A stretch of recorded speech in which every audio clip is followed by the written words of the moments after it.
ನಮಸ್ತೆ. ಧುರಂಧರ್ ಮೂವಿ ನೋಡಿದ ನಂತರ ಕೆಲವೊಂದು ಸತ್ಯಗಳು ಗೊತ್ತಾಗುತ್ತೆ. ಭಾರತದಲ್ಲಿ ಯಾಕೆ ನೋಟ್ ಬ್ಯಾನ್ ಮಾಡಿದ್ರು ಅನ್ನುವ ಸತ್ಯ ಗೊತ್ತಾಗುತ್ತೆ. ಇನ್ನೊಂದು, ಒಬ್ಬ ಭಾರತೀಯ ಪಾಕಿಸ್ತಾನದಲ್ಲಿ ಗುಪ್ತಚರನಾಗಿ ಕೆಲಸ ಮಾಡುವುದು ಎಷ್ಟು ಅಪಾಯ ಮತ್ತು ಭಯಾನಕ ಅನ್ನುವ ಸತ್ಯ ಸಂಗತಿ ಗೊತ್ತಾಗುತ್ತೆ. ಪಾಕಿಸ್ತಾನದಲ್ಲಿ ಗುಪ್ತಚರನಾಗಿ ಕೆಲಸ ಮಾಡುವಾಗ ಒಂದು ವೇಳೆ ಸಿಕ್ಕಾಕೊಂಡ್ರೆ ಎಷ್ಟು ಚಿತ್ರಹಿಂಸೆ ಕೊಟ್ಟು ಸಾಯಿಸ್ತಾರೆ ಅನ್ನುವ ಸತ್ಯ ಸಂಗತಿ ಗೊತ್ತಾಗುತ್ತೆ. ಹೀಗೆ ಚಿತ್ರಹಿಂಸೆ ಕೊಟ್ಟು ಸಾಯಿಸ್ತಾರನ್ನುವ ವಿಷಯ ಗೊತ್ತಿದ್ದು 7 ವರ್ಷಗಳ ಕಾಲ ಪಾಕಿಸ್ತಾನದಲ್ಲಿ ಮುಸ್ಲಿಮನಾಗಿ ಭಾರತೀಯ ಗುಪ್ತಚರನಾಗಿ ಕೆಲಸ ಮಾಡಿದಂತಹ ಭಾರತದ ಜೇಮ್ಸ್ ಬಾಂಡ್, ಆಪರೇಷನ್ ಸಿಂಧೂರದ ರೂವಾರಿ ಅಜಿತ್ ದೋವಲ್ ಅವರು ಭಾರತೀಯ ಗುಪ್ತಚರ ಇಲಾಖೆಯ ಒಂದು ವ್ಯವಸ್ಥೆಯ ಬಹುದೊಡ್ಡ ಶಕ್ತಿಯಾಗಿ ಮತ್ತು ಅವರ ಧೈರ್ಯ, ಕಾರ್ಯತಂತ್ರಗಳ ಕೌಶಲ್ಯಗಳನ್ನು ಅನೇಕರು ಉಲ್ಲೇಖಿಸ್ತಾರೆ. ಆದರೆ ಅಜಿತ್ ದೋವಲ್ ಅವರ ಒಂದು ಅಧ್ಯಾಯ ಕಡಿಮೆ ಜನಕ್ಕೆ ಗೊತ್ತಿರುವಂತಹ ಅಧ್ಯಾಯ, ಪಾಕಿಸ್ತಾನದಲ್ಲಿ 7 ವರ್ಷಗಳ ಕಾಲ ಅಂಡರ್ ಕವರ್ ಏಜೆಂಟ್ ಆಗಿ ಕೆಲಸ ಮಾಡಿರುವಂತಹ ಕತೆ ಯಾವ ಮೂವಿಗಿಂತ ಕಡಿಮಿಲ್ಲ. ಅಷ್ಟು ರೋಮಾಂಚನಕಾರಿಯಾಗಿದ್ದಂತಹ ಕತೆ ಅಜಿತ್ ದೋವಲ್ ಅವರದು. ಅಜಿತ್ ದೋವಲ್ ಅವರು 7 ವರ್ಷಗಳ ಕಾಲ ಪಾಕಿಸ್ತಾನದಲ್ಲಿ ಅಂಡರ್ ಕವರ್ ಏಜೆಂಟ್ ಆಗಿ ಕೆಲಸ ಮಾಡ್ತಾರೆ. 7 ವರ್ಷ ಹೇಗೋ ಮುಗಿಸ್ಬಿಡ್ತಾರೆ. ಈ 7 ವರ್ಷದಲ್ಲಿ ಒಂದು ಘಟನೆ ನಡೆಯುತ್ತೆ. ಲಾಹೋರಿನಲ್ಲಿ ಒಂದು ದೊಡ್ಡ ಮಸೂದಿ ಮುಂದೆ ಹೋಗುವಾಗ ಒಬ್ಬ ಮೌಲಾನ ಅಜಿತ್ ದೋವಲ್ ಅವ್ರನ್ನ ಕರೆದು ಕೇಳ್ತಾರೆ, ನೀವು ಹಿಂದೂ ಅಂತ. ಅಜಿತ್ ದೋವಲ್ ಅವರಿಗೆ ಗಾಬರಿ ಆಗುತ್ತ, ಕಕ್ಕಬಿಕ್ಕಿ ಆಗ್ತಾರ. ಇಲ್ಲ, ನಾನು ಮುಸ್ಲಿಂ ಅಂತ ಹೇಳ್ತಾರೆ. ಆದರೆ ಆ ಮೌಲಾನ ಬಿಡ್ಬೇಕಲ್ಲ, ಬಿಡಲ್ಲ. ಅವ್ರನ್ನ ಕರೆದು ಕೇಳ್ತಾರ, ನಾನು ನಿಮ್ಮನ್ನು ಕಂಡು ಹಿಡಿದ್ಬಿಟ್ಟೆ, ನೀನು ಹಿಂದೂ ಅಂತ. ಅವಾಗ ಅಜಿತ್ ದೋವಲ್ ಅವರಿಗೆ ಈ ಘಟನೆಯಿಂದ ಹೇಗೆ ಪಾರಾಗಬೇಕಂತ ವಿಚಾರ ಮಾಡ್ತಿರ್ತಾರ. ಅವಾಗ ಆ ಮೌಲಾನ ಹೇಳ್ತಾನೆ, ನಿಮ್ಮ ಕಿವಿಯಲ್ಲಿ ತೂತುಗಳಿದೆವು, ನೀವು ಹಿಂದೂ ಅಂತ ಹೇಳ್ತಾರೆ.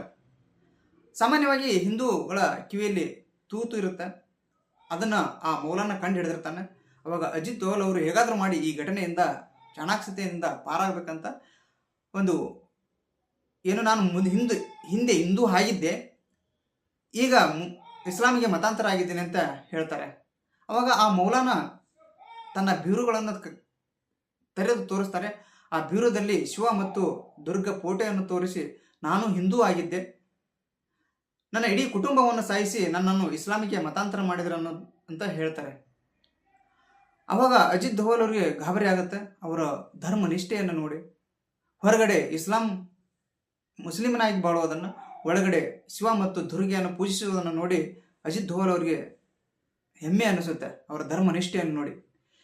ಹೀಗೆ ತನ್ನ ಇಡೀ ಜೀವನವನ್ನೇ ದೇಶಕ್ಕಾಗಿ ಮೀಸಲಿಟ್ಟು, ಅದು ಪಾಕಿಸ್ತಾನದಲ್ಲಿ ಅಂಡರ್ ಕವರ್ ಏಜೆಂಟ್ ಆಗಿ ಕೆಲಸ ಮಾಡೋದು ಎಷ್ಟು ಕಷ್ಟ ಅಂತ ಗೊತ್ತಿದ್ದು, ಒಂದು ವೇಳೆ ಸಿಕ್ಕಾಕೊಂಡ್ರು ಹಿಂಗೆ ಸಾಯಿಸ್ತಾರೆ ಅಂತ ಗೊತ್ತಿದ್ದು ಕೂಡ 7 ವರ್ಷಗಳ ಕಾಲ ಅಂಡರ್ ಕವರ್ ಏಜೆಂಟ್ ಆಗಿ ಕೆಲಸ ಮಾಡಲು ಹೋಗಿದ್ದ ಅಜಿತ್ ದೋವಲ್ ಅವರು 7 ವರ್ಷ ಮುಗಿಸ್ಕೊಂಡು ವಾಪಸ್ ಭಾರತಕ್ಕೆ ಬಂದು ಅನೇಕ ಕಾರ್ಯಾಚರಣೆ ಭಾಗವಾಗಿ ಕೆಲಸ ಮಾಡ್ತಾರೆ.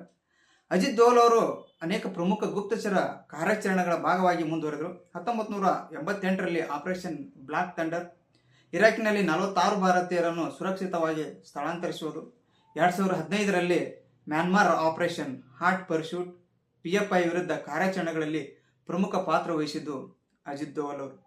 ಆದ್ದರಿಂದ ಇವರನ್ನು ಭಾರತದ ಜೇಮ್ಸ್ ಬಾಂಡ್ ಅಂತ ಕರೀತಾರೆ.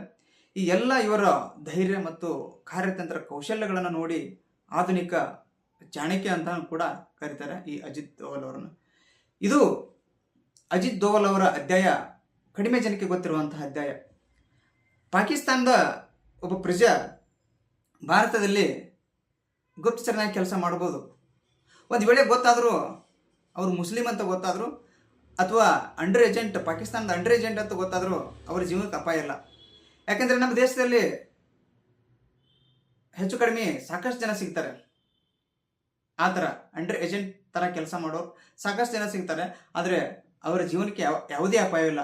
ಒಂದು ವೇಳೆ ಭಾರತೀಯ ಪ್ರಜೆ ಪಾಕಿಸ್ತಾನದಲ್ಲಿ ಅಂಡರ್ ಕವರ್ ಏಜೆಂಟ್ ಆಗಿ ಕೆಲಸ ಮಾಡ್ತಾನೋ ಅನ್ನುವ ವಿಷಯ ಗೊತ್ತಾದರೆ, ಸಿಕ್ಕಾಕೊಂಡ್ರೆ ಅವ್ರ ಕತೆ ಅಷ್ಟೇ ಎಷ್ಟು ಕ್ರೂರವಾಗಿ ಕೊಲ್ತಾರಂತಂದರೆ ಇಡೀ ದೇಹವನ್ನು ಚೂರು ಚೂರು ಮಾಡಿ ಹಾಕ್ತಾರೆ. ಅಷ್ಟು ಕ್ರೂರವಾಗಿ ಕೊಲ್ಲುವಂತಹ ಮನಸ್ಥಿತಿ ಆ ಪಾಕಿಸ್ತಾನದ ಒಂದು ವ್ಯವಸ್ಥೆಯಲ್ಲಿದೆ.